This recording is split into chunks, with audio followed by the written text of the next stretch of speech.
Hello friends, in today's video we're going to be changing the heat control valve on this BMW E36. This particular model is 1997. The reason why we are changing it is that the heater is blowing only hot air. So it's the heat control valve situated just here. Just going to point out with my finger. So that's what we're going to change. So to start off with, we'll have to remove the battery so that we can gain access to the heater control valve.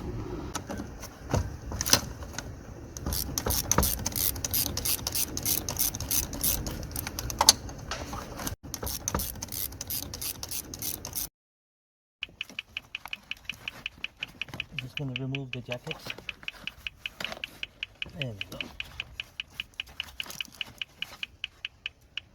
Just going to remove the battery clamp.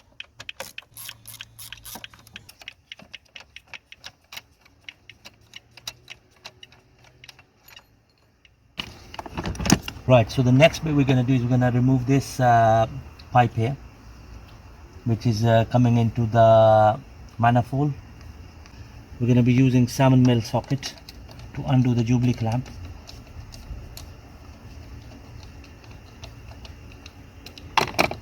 Just gonna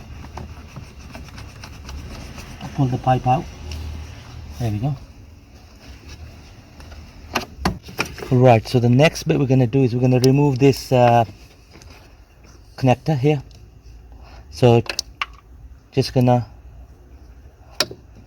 push the clips and pull out the connector itself. There we go. So what we're going to do now is we're going to pull out the control valve itself. So it's the way you pull it out is just pull it out like that, and then it's just sitting on the dampers, rubber dampers. There we go. So that's the valve completely out of the bracket. Right, so we'll also remove these clamps here. There we go. Just gonna pull out this pipe. There we go.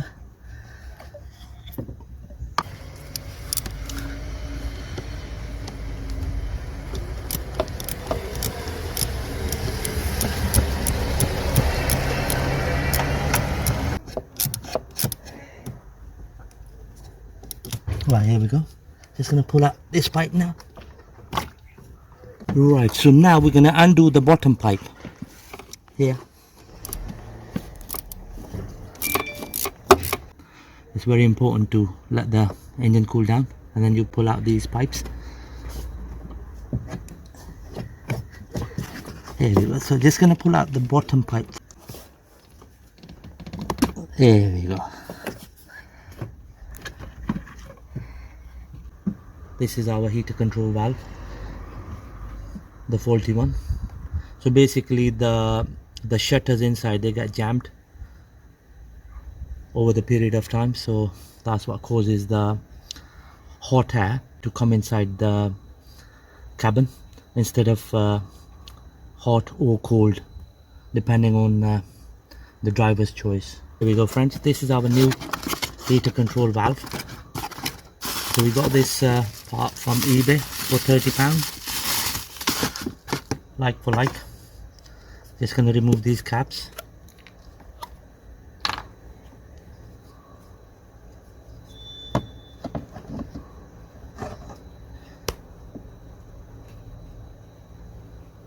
So just gonna pull out the pipe from the old one. So this pipe goes in here, and then the Jubilee clamp comes in place.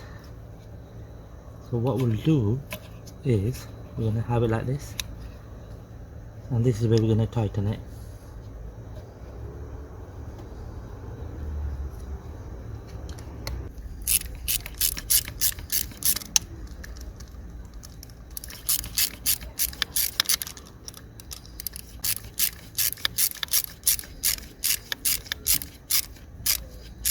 There we go, that's good enough. Just going to pull out the second pipe again it goes here. So just gonna screw the jubilee clamp on this one as well.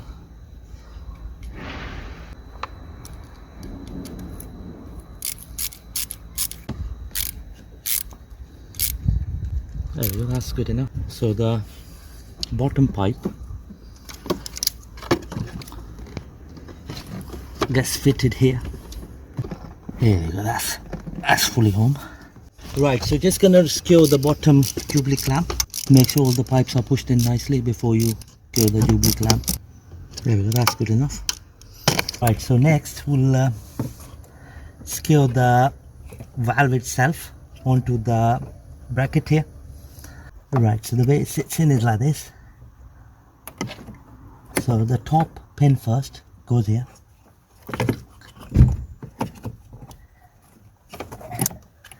So before I secure it, I'm just gonna secure the jubilee clamp on this pipe here, and then just gonna push it in.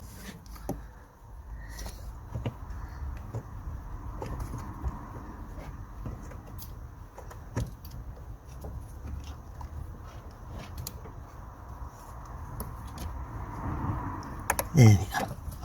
Just push it into that bracket underneath.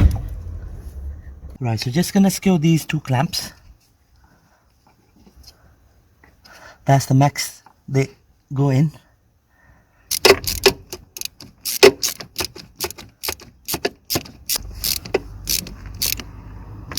There we go. That's nice and tight. Just gonna tighten the middle pipe now. Second pipe which we took out from there. There we go, friends. That's nice and tight.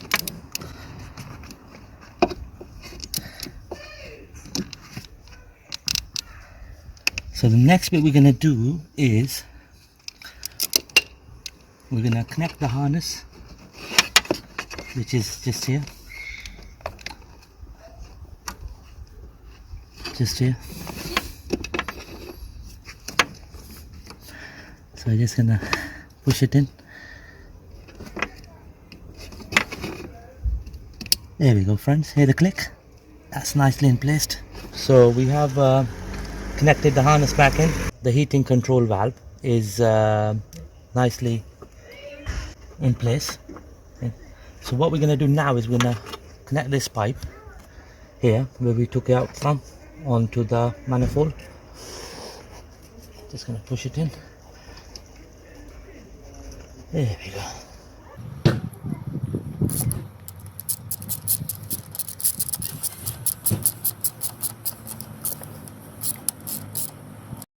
There we go, friends. That's that. Nicely done. Just gonna put the battery back in into the battery tray. There we go. Positive terminal first, negative terminal second. Okay, and then the clamp goes in here, just like that.